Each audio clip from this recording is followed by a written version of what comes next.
좋은 일은 어쩌다 한 번씩 따로따로 오는 것 같은데 나쁜 일은 꼭 몰아서 오는 것 같죠? 내가 도대체 뭘 잘못했다고 세상이 나한테 이러는 건지 억울하고 화가 납니다. 그리고 결국에는 살아간다는 것 그 자체에 지쳐버릴 때도 있어요. 하지만 우리는 살아가야 합니다. 그냥 멍하니 핸드폰 보다가 피식하고 웃는 거 말고 정말 행복하고 기뻐서 웃는 그런 일상을 되찾고 싶지 않으세요? 안 그래도 내 편 하나 없는 세상에 나를 내 편으로 만들 수 있었던 방법을 오늘 이야기해 보려고 합니다. 아무도 날 안아주지 않아서 나라도 날 꼭 안아주고 싶을 때 한번 해보셨으면 좋겠습니다.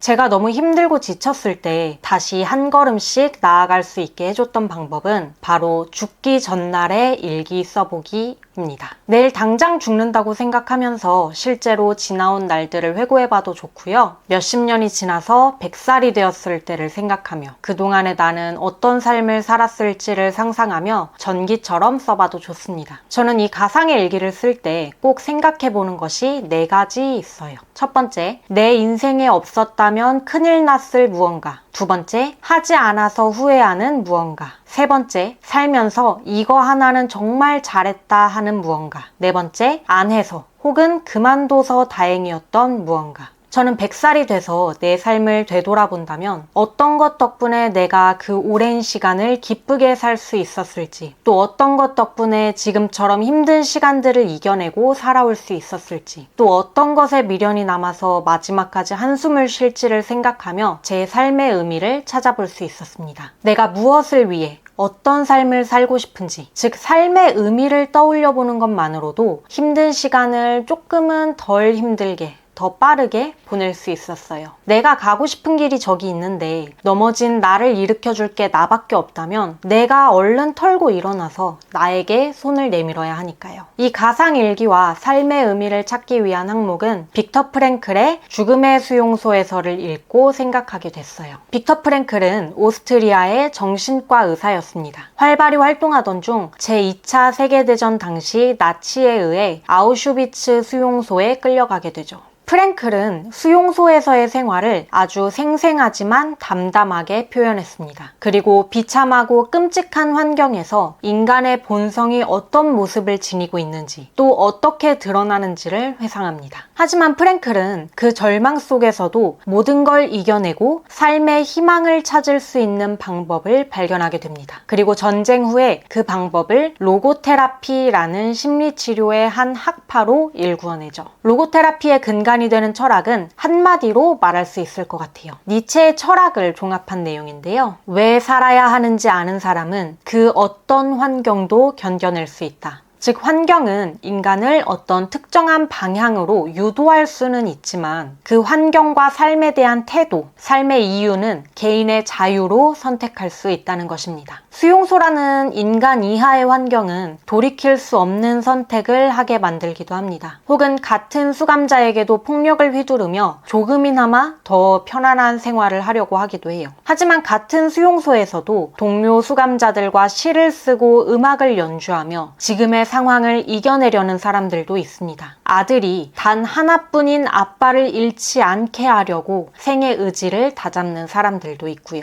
짐작하시겠지만 프랭클은 두 번째와 같은 태도를 가지고 삶을 살아가라고 말합니다. 즉 현실이 아무리 끔찍하고 힘겨운 시련일지라도 즐겁고 아름다웠던 과거에만 몰두하며 현실을 외면하면 안 된다는 겁니다. 프랭클은 미래에 대한 기대가 있어야 우리가 삶을 살아나갈 수 있다고 강조해요. 그리고 내가 아니면 안 되는 무언가, 나를 유일한 사람으로 만들어주는 무언가, 다시 말해 삶의 의미를 찾아냈을 때 미래에 대한 기대를 가질 수 있다고 하죠. 빅터 프랭클의 로고테라피에서 제안하는 삶의 의미를 찾는 방법은 3가지가 있습니다. 첫 번째, 무엇인가 창조하거나 어떤 일을 하는 거예요. 예를 들어 프랭클은 수용소에 들어온 첫날 출판 직전이었던 과학서적의 원고를 빼앗겼습니다. 그는 수용소에서 나가 일상으로 돌아간다면 그 원고를 반드시 다시 써서 출판하겠다는 살겠다는 다짐을 했습니다. 또 수용소에서의 경험을 바탕으로 트라우마를 갖고 있거나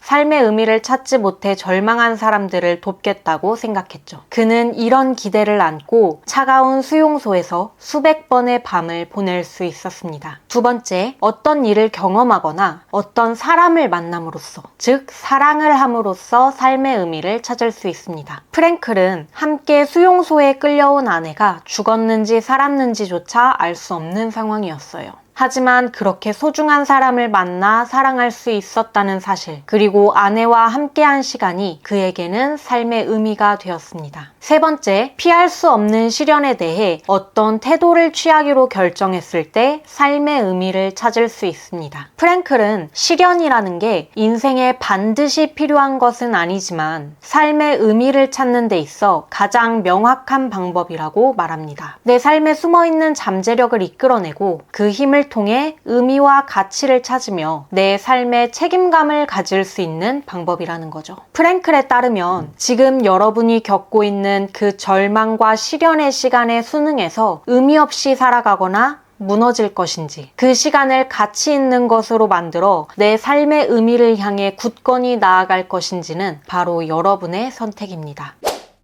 이 책을 처음 읽고 난 후부터 저는 힘들 때마다 내가 왜 살아야 하는지를 생각하기 위해, 즉 저의 삶의 의미를 찾기 위해 처음 말씀드린 가상일기를 써봤어요. 삶의 의미를 찾는 세 가지 방법 중에 첫 번째와 두 번째 방법을 사용하는 거예요. 세 번째, 시련을 가치 있게 만들겠다는 태도를 취하는 것은 이미 마음을 먹었으니까요. 쓸 때마다 내용이 달라지기는 하지만 제일 최근에 써본 죽기 전날 일기를 요약해보자면 이런 내용입니다. 제 삶의 가장 중요한 의미는 너무 팔불출 같지만 남편이에요. 함께 열심히 일하면서도 소소한 즐거움과 행복을 계속 찾는 일상을 가지는 게 저에게 정말 큰 의미입니다. 삶의 의미를 찾는 두 번째 방법, 경험과 사랑의 일환이죠. 첫 번째 방법, 즉 창조나 일의 관점에서 바라본 삶의 의미는 유튜브를 시작하게 된 계기가 되기도 했는데요. 그만둬서 다행이라고 생각한 것에 회사를 그만둔 것, 결국 끝까지 왜 일하는지 깨닫지 못한 채로 다녔다라고 썼거든요. 저에게는 제가 하는 일이 저와 회사, 더 나아가서는 사회에 어떤 의미를 가지고 긍정적인 영향력을 끼칠 수 있는지 아는 게 정말 중요했어요. 그래서 회사로부터 독립한 지금은 더더욱 내가 스스로 가치를 느낄 수 있는 일을 해야겠다고 생각했습니다. 제 삶에서 중요한 게 또 책이다 보니까 자연스럽게 독서와 관련된 일을 하고 싶다는 생각이 들었고요. 여러분도 제가 말씀드린 항목을 바탕으로 생각을 뻗어나가 보시는 건 어떨까요? 내가 미처 생각하지 못했지만 정말 중요하게 생각해온 가치는 무엇인지, 내가 누구 덕분에 이 힘든 삶도 이겨내며 살아갈 수 있는지 떠올리실 수 있을 거예요.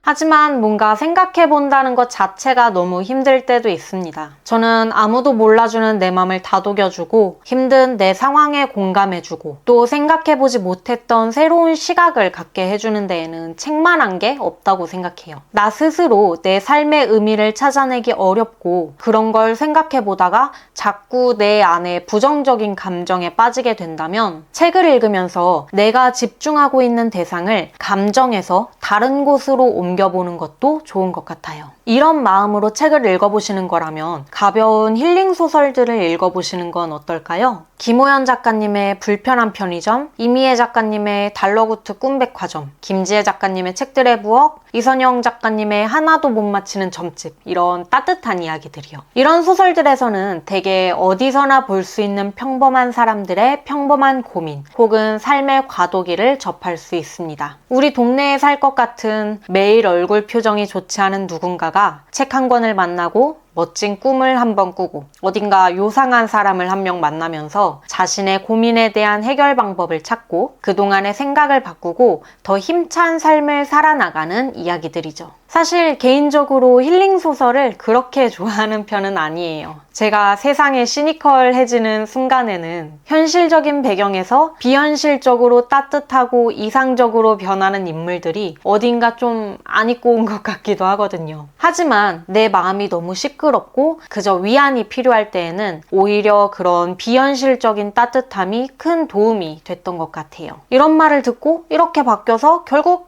해피엔딩이겠네 라는 생각을 실현해주는 인물들을 보고 있으면 그래, 나도 결국 해피엔딩이 될 수 있게 마음을 바꿔보면 어떨까? 하는 생각이 들거든요. 어렵고 어둡고 피폐한 책들을 통해서 더 깊은 생각을 하고 더 많은 깨달음을 얻을 수도 있습니다. 하지만 절망과 어둠으로 내 머릿속이 꽉 차 있을 때라면 지금 나의 정신적 에너지의 잔량을 생각해서 좀 더 편안하게 은은하게 읽을 수 있는 책들이 더 좋을 것 같다는 생각입니다.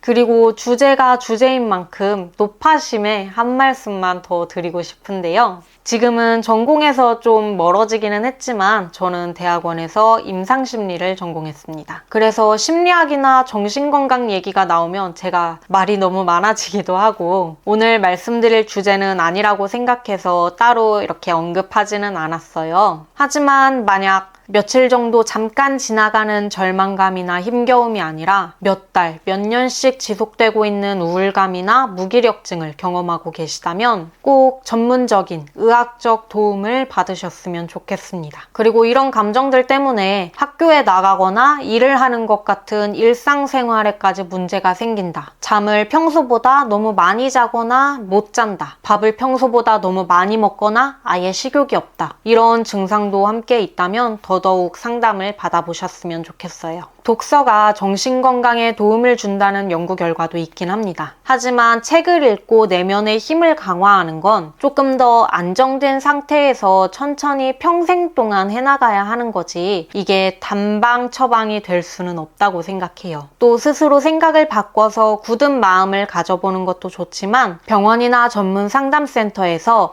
약물 치료도 받고 정확하고 전문적인 가이드를 받으면서 사고 연습을 하는 게 훨씬 더 안전하고 효과적입니다. 여전히 정신과 진료에 불편감을 느끼는 분들이 많은 걸로 알고 있어요. 그래서 이런 말씀을 드리는 게 조금 망설여지기도 했는데요. 하지만 내 몸과 마음 어떤 부분에서든지 필요한 경우라면 전문적인 도움을 받는 게 나의 삶을 책임지는 가장 중요하고도 선행되어야 하는 일이라고 생각합니다.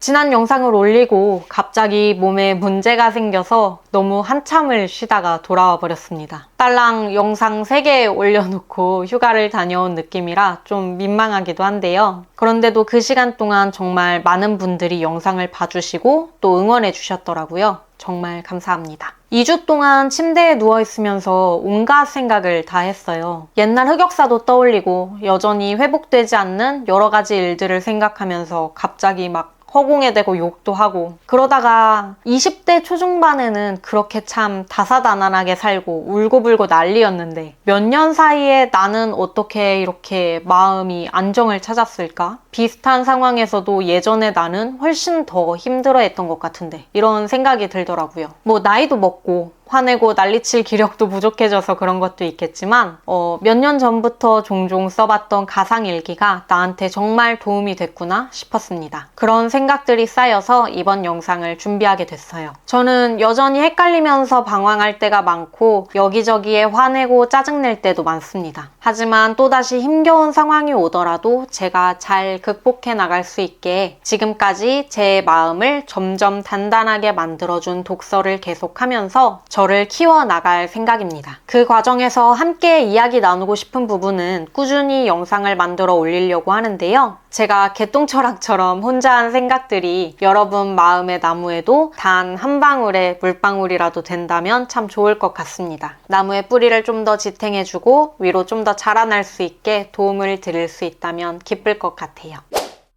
네, 오늘은 세상살이가 너무 힘들 때 계속 살아나갈 수 있는 방법, 삶의 의미를 찾는 것에 대해 말씀드렸습니다. 죽음의 수용소에서는 제가 오늘 중점적으로 말씀드린 삶의 의미 외에도 인간 본성의 선악과 같이 생각해 볼 만한 주제를 되게 많이 담고 있어요. 삶의 의미라는 측면에서도 제가 읽고 느낀 것과는 또 다르게 생각하시는 분들도 많을 거예요. 오늘 대략적인 이야기를 나눠봤지만 이 책은 꼭 직접 읽어보시고 직접 한 문장 한 문장 곱씹어 보시면 좋을 것 같아요. 삶의 의미에 대한 또 다른 해석과 통찰을 공유해 주신다면 앞으로 저도 제 삶에 대해서 고민하는 과정에서 큰 도움이 될 것 같습니다. 저는 다음 주에 또 다른 책 이야기로 돌아올게요. 안녕!